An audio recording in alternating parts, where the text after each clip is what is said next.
പ്രത്യേകിച്ച് ഈ വിദേശത്ത് ഇവരെ കൊണ്ടുള്ള ആക്കിയിരിക്കുന്നത് ഒന്നും യാദൃച്ഛികമായിട്ട് സംഭവിക്കുന്നതല്ല, എല്ലാം ദൈവത്തിൻ്റെ നിശ്ചയമാണ് ഉണ്ടെന്ന് ഞാൻ വിശ്വസിക്കുന്നു. आप लोग को जब यहाँ पर ऊपर वाला भेजा है, कुछ ज़रूरी काम के लिए भेजा है, यहाँ कुछ अचानक सा नहीं हुआ है. ദിവസങ്ങളിൽ പ്രത്യേകിച്ച് ദൈവവചനത്തിൽ ചില കാര്യങ്ങൾ ഞാനിങ്ങനെ മനസ്സിലാക്കിക്കൊണ്ടിരിക്കുമ്പോൾ വളരെ വ്യക്തമായി ബൈബിൾ പറയുന്ന ചില സത്യങ്ങളാണ്. आज के दिन में ऐसे वचन में से कुछ बहुत सारे चीज़ बात करते हैं, बहुत सारे चीज़ उसमें है, सत्य जो है. രാവിലെ ഞായറാഴ്ച ടി വിക്ക് വേണ്ടി റെക്കോർഡ് ചെയ്തിട്ട് വേറെടുത്ത് പറഞ്ഞിട്ടും ഒക്കെ എൻ്റെ മനസ്സിലേക്ക് വന്ന ഇതേ വചനഭാവം തന്നെ ഞാൻ ഇവിടെ ഒരു 10-15 മിനിറ്റ് മാത്രം പറയാൻ ആഗ്രഹിക്കുന്നു. एक पोर्शन जो उनसे पिछले रविवार को भी और टीवी मिनिस्ट्री में जो रिकॉर्डिंग सब हो रहा था, उसमें जो प्रभु ने उनसे बताया, उनसे बात किया, वही आज यहाँ पर शेयर करेंगे. അത് 2 കൊരിന്ത്യർ 4-ാം അധ്യായം 8-9 വാക്യം. 2 കൊരിന്ത്യർ 4-ാം അധ്യായം 8-9 വാക്യം. Second Corinthians chapter 4 8 and 9. 2 Corinthians chapter 4 8 and 9. അത് മലയാളത്തിൽ എങ്ങനെയാണ്? കഷ്ടം സഹിക്കുന്നവരെങ്കിലും ഇടുങ്ങിയിരിക്കുന്നു. അത് ശരിക്കും പറഞ്ഞാൽ അത് ഒറിജിനൽ മലയാളത്തിൽ ഞങ്ങൾ സകല വിധത്തിലും കഷ്ടം സഹിക്കുന്നവരെങ്കിലും ഇടുങ്ങിയിരിക്കുന്നു. സകല വിധത്തിലും കഷ്ടം സഹിക്കുന്നു. ദൈവമക്കളെ കുറിച്ചാണ് ഇവിടെ പറയുന്നത്. സകല വിധത്തിലും കഷ്ടം സഹിക്കുന്നു. ദൈവത്തെങ്കിലേക്ക് വന്നാൽ പിന്നെ കഷ്ടമേ ഇല്ല. കഷ്ടം മാറാനാണ് അവർ ദൈവത്തിലേക്ക് വരുന്നത്. പക്ഷേ ഇവിടെ അപ്പോഴത്തേനും പറയുന്നു ഞങ്ങൾ സകല വിധത്തിലും കഷ്ടം അനുഭവിക്കുന്നു. प्रभु के पास आने से सब कोई सोचता है कि कोई कठिनाई जिंदगी में नहीं आएंगे, लेकिन इसमें बोला गया है कि सब कष्टों से हम लोग गुजर रहे हैं. അത് ആ വാക്യം ഇംഗ്ലീഷിലാണെങ്കിൽ ഉണ്ടെങ്കിൽ വേണമെങ്കിൽ വായിക്കാം. We are afflicted in every way. We are afflicted in every way, but not crushed. but not crushed. We are pressed hard from every side എന്നാണ് വേറെ പറഞ്ഞത്. എല്ലാ ഡയറക്ഷനിൽ നിന്നും നമ്മൾ ഞെരുക്കുകയാണ്. പല വഴിക്ക് നമ്മളെ ഞെരുക്കും. പക്ഷെ എത്രയും ഞെരുക്കിയിട്ട് ഞങ്ങൾ എന്ത് ചെയ്യുന്നില്ല, തകർന്നു പോകും. इसमें लिखा है कि हम चारों ओर से दुख तो भोगते हैं पर संकट में नहीं पड़ते, निरुपाय तो है पर निराश नहीं होते, सताए तो जाते हैं पर त्यागे नहीं जाते, गिराए तो जाते हैं पर नाश नहीं होते. ഓക്കെ, ഇവിടെ ആ 2 വാക്യത്തിലായിട്ട് 4 കാര്യം അവർ ഞങ്ങൾ സകല വിധത്തിലും കഷ്ടം സഹിക്കുന്നത്. കഷ്ടം സഹിക്കുന്നത്. അടുത്തത് ബുദ്ധിമുട്ടുന്നത്. ബുദ്ധിമുട്ടെന്തായിരിക്കും? ബുദ്ധിമുട്ടുന്നത് ഇത് ഇംഗ്ലീഷിൽ Perplexed but not despaired. ഇതിന് വാക്കില്ല. വേറെ ഏതെങ്കിലും പ്രശ്നം ഉണ്ടെങ്കിലും പറയാം. ബുദ്ധിമുട്ടുന്നത്. നമ്മൾ കർത്താവിലേക്ക് വന്നാൽ പിന്നെ ഒരു ബുദ്ധിമുട്ടില്ല. ഇത് സത്യം തർജ്ജമയാച്ചൊരു പാടുള്ള കാര്യം ഞാൻ പറഞ്ഞുകൊണ്ടിരിക്കുന്നത്. പറയാൻ നല്ല എളുപ്പമാണ്, പക്ഷേ അത് തർജ്ജമയാച്ചത് പറയാൻ very easy to say but it very hard to translate.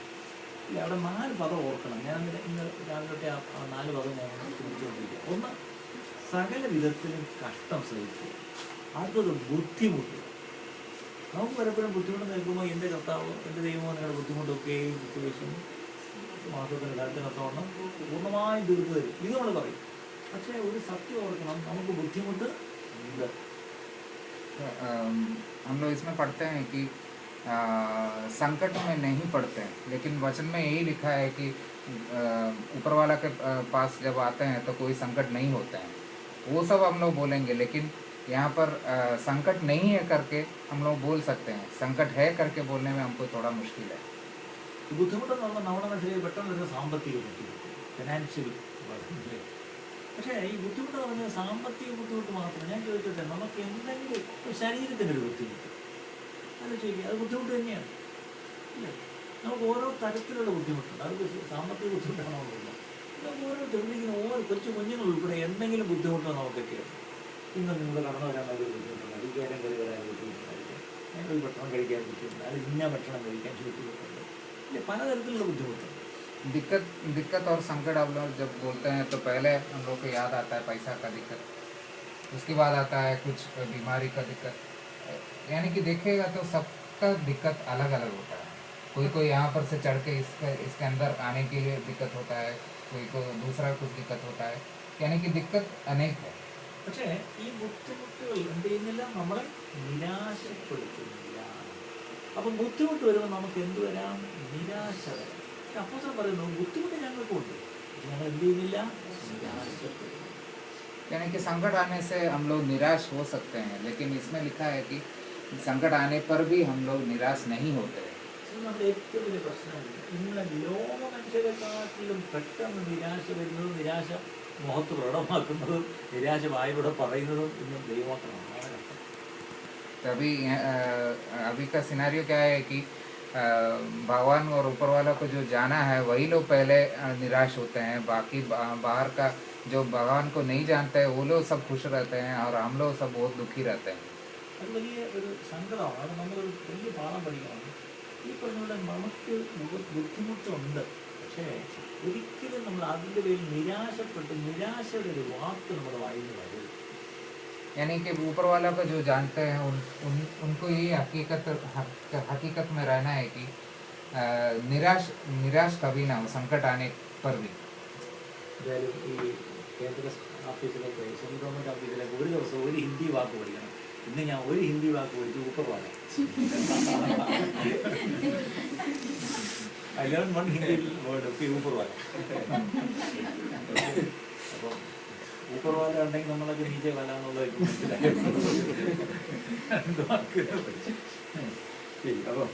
അപ്പം ഞങ്ങൾ സകല വിധത്തിലും കഷ്ടം അനുഭവിക്കുന്നു. പക്ഷേ ഇതിനൊരു ബുദ്ധിമുട്ട് എന്ന് പറയുമെങ്കിലും നിരാശപ്പെടുന്നില്ല. മൂന്നാമത്തെ എന്താണ്, ഉപദ്രവം അനുഭവിക്കുന്നത്. What is it in English?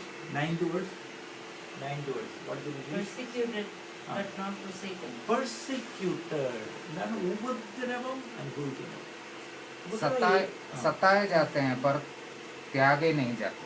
ഉപദ്രവം ഏൽക്കുന്ന പറഞ്ഞല്ല, ഉപദ്രവം ഞാൻ ചോദിച്ചോട്ടെ, ഈ സുഖം അനുഭവിക്കാന്ന് പറയും, ഇതെന്താണ് അനുഭവിക്കുന്നത്? എല്ലാവരും അനുഭവമാണ്. സുഖം നമ്മൾ അനുഭവിക്കുന്നു, വേദന നമ്മൾ അനുഭവിക്കുന്നു, അല്ലേ? ഈ ഒറ്റപ്പെടൽ നമ്മൾ അനുഭവിക്കും, എല്ലാം അനുഭവിക്കും. ഈ കൂട്ടത്തിൽ ഇവിടെ എന്താണ്? ഉപദ്രവം അനുഭവിക്കും, അല്ലേ? ഉപദ്രവം അനുഭവിക്കുന്നതിന് എത്ര പേരുണ്ട്? ഉപദ്രവം ആസ്വദിക്കുന്നതിനുള്ളതല്ല, ഉപദ്രവം അനുഭവിക്കുന്നു. I experience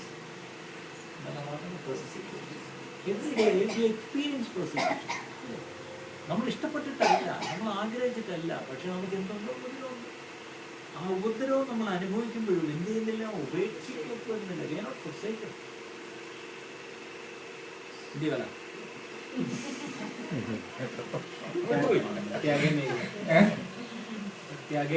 त्यागे नहीं, वही है कि सताए जाने पर भी हम लोग त्यागे नहीं होते हैं। അപ്പം നോക്കിയേ, ഇവിടെ ഉപദ്രവവും നമ്മൾ അനുഭവിക്കേണ്ടി വരും. എപ്പോഴും സുഖവും സന്തോഷവും ഒന്നുമല്ല അനുഭവിക്കും. ചിലപ്പോൾ എന്ത് ചെയ്യും, ഉപദ്രവം. ചിലപ്പോൾ അയൽവാസിയായിരിക്കും ഉപദ്രവിക്കും, ചിലപ്പോൾ വീട്ടുകാരായിരിക്കും, ചിലപ്പോൾ സ്വന്തക്കാരായിരിക്കും, ചിലപ്പോൾ ജോലി സ്ഥലത്തായിരിക്കും, അല്ലെ, ചിലപ്പോൾ നാട്ടുകാരായിരിക്കും. ആരും ആവട്ടെ, ഓക്കെ നമ്മളെ ഉപദ്രവം ആരെങ്കിലും ഉപദ്രവിക്കുമ്പോൾ നമ്മൾ ഉപദ്രവം അനുഭവിക്കേണ്ടി വരും. പക്ഷേ ഉപദ്രവം അനുഭവിക്കുമ്പോഴും നല്ല ഉപേക്ഷിക്കപ്പെട്ടില്ല. कहीं से भी सताना तो कहीं से भी हो सकता है, कोई पड़ोसी हो, कोई जान पहचान वाला हो, कहीं से भी सताने से भी हम लोग को क्या होता है कि हम लोग त्यागे नहीं जाते। നാലാമത്തെ കാര്യമാണ് 9-ാം വാക്യത്തിൽ. നാലാമത്തെ കാര്യം എന്താ പറയാമോ? വീണ് കിടക്കുന്നു. നമ്മളാരാ? ഇത് ഞാൻ ഈ ബൈബിള് ഏറ്റവും സ്നേഹിക്കുന്ന എന്തുകൊണ്ടാണ്? 90 പഠിച്ചോണ്ട് വരുമോ? എന്തുകൊണ്ട്? Why do I love the Bible? हम बाइबल को क्यों इतना प्यार करते हैं पता है? Only reason, this is a very spiritual, but at the same time it is a very practical. വളരെ പ്രായോഗികമായ. इसमें जो जो लिखा है वो बहुत सच्चाई है और वो प्रैक्टिकल चीज़ इसमें लिखा हुआ है। എനിക്ക് ഈ ബൈബിളുമായിട്ട് എനിക്ക് ശരിക്കും പറയാൻ പറ്റും, എനിക്ക് അനുഭവിക്കാൻ കഴിയും. എന്നാൽ ബൈബിളിലുള്ള ഓരോ കാര്യങ്ങളും എനിക്കായാലും കിട്ടും. बाइबल में लिखा हुआ एक एक चीज़ को हम लोग अपने ज़िंदगी से जुड़ा सकते हैं. ഈ ബൈബിളിൽ പറയുന്ന ഓരോരുത്തരുടെയും കാര്യം അവർ ഈ പറഞ്ഞ വലിയ വലിയ മഹാന്മാരായിരുന്നു, വലിയ വലിയ വീരപുരുഷന്മാരായിരുന്നു. പക്ഷേ ആ വീരപുരുഷന്മാരുടെ ഓരോ കഷ്ടതകളും വീഴ്ചകളും ബലഹീനതകളും എല്ലാം ബൈബിളിൽ എഴുതി വെച്ചിട്ടുണ്ട്. ये बाइबल में जो जो किस्साएँ हैं वो सब में बड़े बड़े आदमी लोगों के बारे में बोला है, उन लोगों का कारनामे बोला है, उन लोग कैसे गिर गया वो सब भी बोला है. അതൊക്കെ എഴുതി വയ്ക്കാതെ അവരുടെയൊക്കെ വലിയ മറ്റേ എന്താണ് അവരുടെ വലിയ വീരശൂര പരാക്രമങ്ങൾ മാത്രം എഴുതി വെച്ചിരുന്നെങ്കിൽ എനിക്ക് ബൈബിളിനോട് താല്പര്യമില്ല. अगर इन लोगों का सिर्फ कारनामे बहुत बड़ा बड़ा कारनामे सिर्फ लिख के रहते तो हमको इतना प्यार ये किताब से नहीं होता. ഈ പൗലോസ് നാൾതോറും ക്രിസ്തുയേശുവിൽ ജയോത്സവമായി ഞങ്ങളെ നടത്തുന്ന ദൈവത്തിന് സ്തോത്രം, we walk in triumphant procession എന്നൊക്കെയാണ് പറയുന്നത്. പക്ഷെ അങ്ങനെ പറയുന്ന പൗലോസാണ് പറയുന്നത് എന്താണ്, ഞാൻ വീണടക്കേണ്ടത്. जो पौलुस जो बोलते हैं कि ऊपर वाला हमको कितना अच्छा से चला रहे हैं वो सब है, तभी भी बोलते हैं कि हम गिरे हुए हैं. ചിലപ്പോഴെങ്കിലും വീണടക്കുന്ന അവസ്ഥ, हम लोग की ज़िंदगी में कभी भी ऐसे गिरे हुए हैं. ഈ വീണടക്കാൻ നമ്മൾ വീണടന്ന് പ്രാർത്ഥിക്കുക എന്നുള്ള അർത്ഥത്തിലല്ല. ആരും അങ്ങനെയൊന്നും കയറി പറഞ്ഞില്ല. गलत मत सोचना है कि गिर पड़ के प्रार्थना करते हैं, वो उसके लिए नहीं बोले हैं. गिरे हुए स्थिति में हम लोग आ सकते हैं जिंदगी. ഞാൻ ഇന്ന് രാവിലെ പറയായിരുന്നു, പൗലോസ് വീണ് കിടന്നു പറയും, നമ്മളാണ് വീണ് കിടന്നു വീഴും. അതാണ് പ്രശ്നം. നമ്മുടെ പ്രശ്നം എത്രയേ ഉള്ളൂ, നമ്മളും വീഴും, പക്ഷേ കിടന്നിട്ട് കിടന്നു വീഴും. അതിനാണ് ഹിന്ദി പറഞ്ഞാൽ എനിക്ക് അറിഞ്ഞൂടാ. പ്രത്യേകിച്ച് നമ്മൾ മലയാളികളാണ് അതിന് വളരെ എക്സ്പേർട്ട്. വീണെടുത്ത് വീഴുക അത് കറക്റ്റായിട്ട് പറഞ്ഞ് മനസ്സിലാക്കിയിട്ടുള്ളത്. पौलुस गिर गया तो गिरा हुआ जगह पर ऐसे ही पड़े रहे.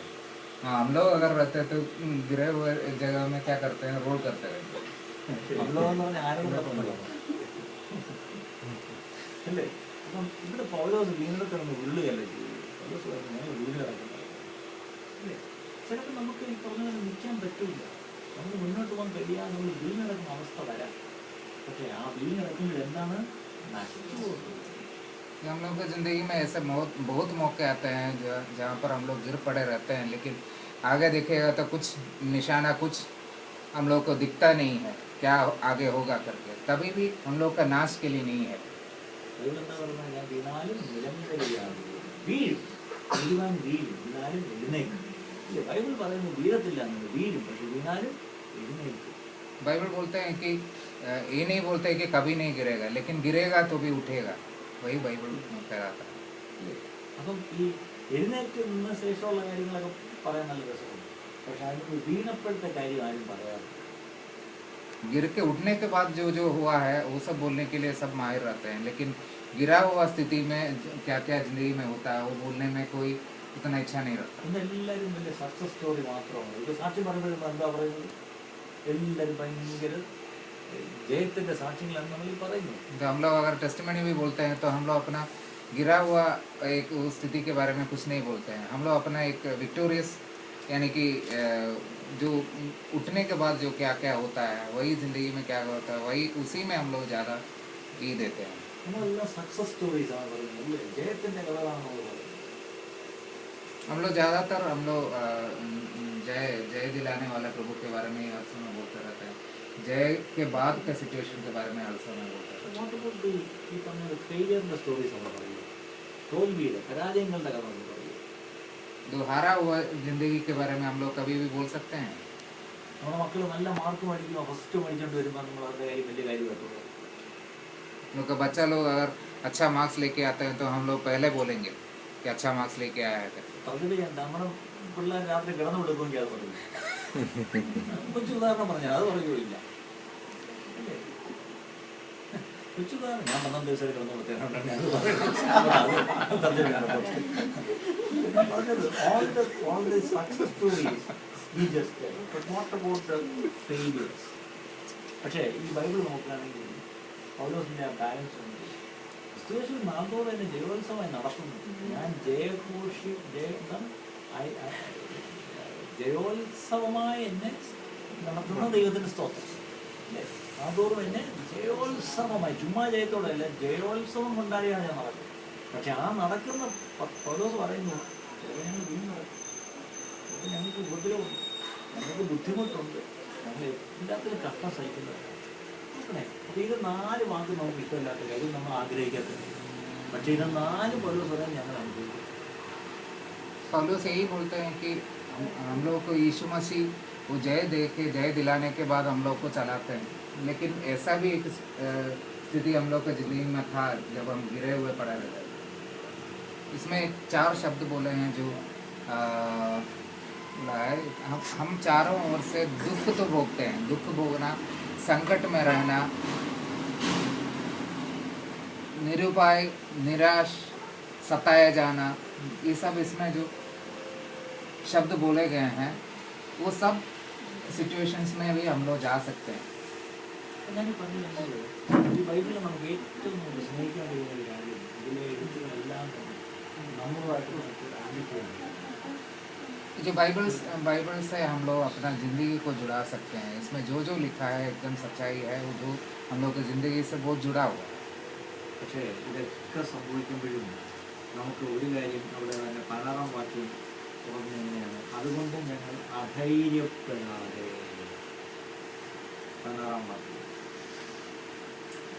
അതുകൊണ്ട് ഞങ്ങൾ അധൈര്യപ്പെടാതെ. इसलिए हम साहस नहीं छोड़ते. അതിൻ്റെ 1-ാം വാക്യത്തിലുണ്ട് അതുകൊണ്ട് ഞങ്ങൾക്ക് കരുണ ലഭിച്ചിട്ട് ഈ ശുശ്രൂഷ ഉണ്ടാകിയാൽ ഞങ്ങൾ അധൈര്യപ്പെടാതെ. രണ്ടിടത്തും അവിടെ അധൈര്യപ്പെടാതെ അധൈര്യപ്പെടാതെ. इसलिए जब हम पर ऐसी दया हुई कि हमें यह सेवा मिली तो हम साहस नहीं छोड़ते. ഓക്കെ, അവിടെ ആ അധ്യായത്തിൽ രണ്ടിടത്ത് അധൈര്യപ്പെടാതെ ധൈര്യപ്പെടാതെ എന്നുണ്ട്. 5-ാം അധ്യായത്തിൽ രണ്ടിടത്ത് ഇങ്ങനെ ഞങ്ങൾ ധൈര്യപ്പെട്ടു, ഇങ്ങനെ ഞങ്ങൾ എപ്പോഴും എല്ലായ്പ്പോഴും ധൈര്യപ്പെട്ടു, അല്ലേ? അപ്പം ഈ 2 കാര്യം നമ്മൾ നോക്കണം. ബൈബിളിൽ നമുക്ക് പഴയ യോശുവയുടെ ദൈവം പറഞ്ഞ കാര്യമില്ല, അതാണ് ഉറപ്പും ധൈര്യവും ഉള്ളവനായിരിക്കുക. बाइबल में जोशुआ के किताब में बोला गया है कि जोशुआ से कि ऊपर वाला में अपना दिल रख के, क्या बोलते हैं, ताकत से, पूरी ताकत से और पूरा विश्वास से रहे. അപ്പോൾ നല്ല ഉറപ്പും ധൈര്യമുള്ളവരാണ്. ഉപദ്രവം വരും, കഷ്ടത വരും, ഈ പറഞ്ഞ ബുദ്ധിമുട്ട് വരും, ഈ പറഞ്ഞ വീണ് പോകും. പക്ഷെ അവിടെയൊക്കെ നമുക്ക് എന്ത് ചെയ്യണം? നല്ല ഉറപ്പും നല്ല ധൈര്യവും. तो हम लोग की ज़िंदगी में ऐसे कठिनाइयाँ आएंगे, सताए जाएंगे, यातनाएँ आएंगे, गिराए जाएंगे, वो सब में हम लोग को ऊपर वाला में अपना मसीह पर पूरा विश्वास और भरोसा में रहे. അത് വളരെ പ്രധാനപ്പെട്ട കാര്യം, ഉറപ്പും ധൈര്യവും ഉണ്ടായിരിക്കും. एक बहुत क्या बोलते हैं, इम्पोर्टेंट चीज़ है कि विश्वास में रहना और भरोसे पे रहना. ഞങ്ങൾ അതുകൊണ്ട് അധൈര്യപ്പെടുത്തുന്നു, ഞങ്ങൾ അധൈര്യപ്പെടുത്തുന്നു. इसलिए पौलुस बोलते हैं कि हम लोग साहस नहीं छोड़ते. ബുദ്ധിമുട്ട് ഉപദ്രവവും ഒക്കെ വന്നാലും അധൈര്യപ്പെടുത്തുന്നു. कठिनाइयाँ आए, यातनाएँ आए, तभी भी हम लोग साहस नहीं छोड़ते. ഞാൻ പറയുന്നത് ഞങ്ങൾക്ക് ദൈവം ഈ ശുശ്രൂഷ തന്നിരിക്കുന്നുണ്ട്. क्योंकि हम लोग को ऊपर वाला एक शुश्रूषा दिया है. एक അപ്പം പ്രമോദൻ റോഷനിക്ക് ദൈവം ഒരു ശുശ്രൂഷ, God has given you a ministry. यहाँ पर बोला जाएंगे तो प्रमोद और रोशनी को एक मिनिस्ट्री दिया है ऊपर. ബൈബിളിൽ പറഞ്ഞത് ഞങ്ങൾക്ക് ജോലി എന്നിരിക്കുന്നുണ്ട്. എല്ലാവരും ജോലിക്ക് വേണ്ടിയുള്ള ഓട്ടം. പക്ഷേ ജോലിയെക്കാട്ടിൽ എത്രയോ പ്രധാനപ്പെട്ട കാര്യമാണ് ദൈവം നൽകുന്ന ശുശ്രൂഷ. कोई नौकरी नहीं है तुम लोग को जो दिया गया है, लेकिन ऊपर वाला का काम एक नौकरी से भी बढ़कर है. ആ ശുശ്രൂഷ എന്താണെന്ന് ചോദിച്ചാൽ ദൈവത്തോട് മനുഷ്യനെ നിരപ്പിക്കുന്ന ശുശ്രൂഷ. The ministry of reconciliation. जो मनुष्य और पिता को एक समान लाना, वही काम में आप लोग लगे. അത് വലിയൊരു ശുശ്രൂഷ. वो तो बहुत बड़ी शुश्रूषा है. ആ ശുശ്രൂഷയ്ക്കായിട്ട് ദൈവം നമ്മളെ വിളിച്ച് ആ ശുശ്രൂഷയിൽ ദൈവം നമ്മളെ ആക്കി എന്ന് പറയുന്നതാണ് ഏറ്റവും വലിയ പദവി. इसमें बुलाया गया है आप लोगों को, उसमें रखा है, वही एक बहुत बड़ा पदवी है. നമ്മളെ ഒരു ഗവൺമെൻറ് വിളിച്ച് വലിയൊരു ജോലി തന്നാൽ, അല്ലെങ്കിൽ ഒരു വലിയ കമ്പനി വിളിച്ച് ഒരു ഇന്നൊരു ജോലി തന്നാൽ നമുക്ക് ഭയങ്കര സന്തോഷമാണ്. अगर सरकार आप लोगों को बुला के बहुत बड़ा नौकरी देगा तो आप लोग बहुत खुश होंगे. പക്ഷേ ഈ ലോകത്തെ ഏറ്റവും വലിയ ജോലിയേക്കാൾ നമ്മൾ ഏറ്റവും ഉന്നത പദവി ദൈവം നമ്മളെ ഏൽപ്പിക്കുന്ന ശുശ്രൂഷയാണ്. संसार में जो बड़ा बड़ा नौकरी है, वो सब में से बड़ा नौकरी, बड़ा शुश्रूषा आप लोग को ऊपर वाला ने दिया है. പക്ഷേ അതിക്രമം പ്രമോദനം റോഷനിക്ക് മാത്രമല്ല, ഇതിൽ നമുക്ക് എല്ലാവർക്കും ദൈവ ശുശ്രൂഷ सिर्फ प्रमोद और रोशनी को नहीं, यहाँ पर जो इकट्ठे हुए हैं सबको ही को वही ऊपर वाला ने वो शुश्रूषा दी है। ആ ശുശ്രൂഷ നമ്മൾ ചെയ്യണം, അനുദിനം നമ്മൾ ചെയ്തേ പറ്റും. हम लोग को रोज वो शुश्रूषा में लगे रहना। ബൈബിളിൽ വ്യക്തമായിട്ട് എഴുതിയിട്ടുണ്ട്, സമയം ദുഷ്കാലമാണ്, പിന്നെ എത്ര സമയം കൂടെ നമുക്കുള്ളൂ, അതുകൊണ്ട് നമ്മൾ ചെയ്യണം. നമ്മുടെ ശുശ്രൂഷ നമ്മൾ വളരെ മറുപടിയായി നമ്മൾ നിർവഹിച്ച് തീർക്കേണ്ട ആവശ്യമുണ്ട്. बाइबल में ऐसा लिखा है कि ऊपर वाला जल्दी आने वाला है, इसीलिए हम लोग को तैयार रहना है और शुश्रूषा हम लोग दिन प्रतिदिन हम लोग को आगे बढ़ना चाहिए। അതിനായിട്ട് ദൈവം നമ്മളെ എല്ലാവരും സഹായിക്കട്ടെ, നമുക്ക് ദൈവം അനുഗ്രഹിക്കട്ടെ. इसी के लिए यीशु मसीह सबको तैयार करे। പ്രമോദൻ റോഷനിക്കും ജോൺ മഹാരാണയ്ക്ക് വേണ്ടിയും പ്രാർത്ഥിക്കും. प्रमोद और रोशनी और बचवा के लिए भी प्रेयर करना है। പ്രത്യേകിച്ച് ഇപ്പം തൽക്കാലം ദിവസങ്ങളുടെ പ്രമോദത്തേക്കാണ് പകുതി അവിടെ ഉണ്ടായിരിക്കുന്നു. അപ്പം അതിൻ്റെ ബുദ്ധിമുട്ടും പ്രയാസങ്ങളൊക്കെ അവർ പറഞ്ഞു, അതൊക്കെ ദൈവം പരിഹാരങ്ങൾ തരും.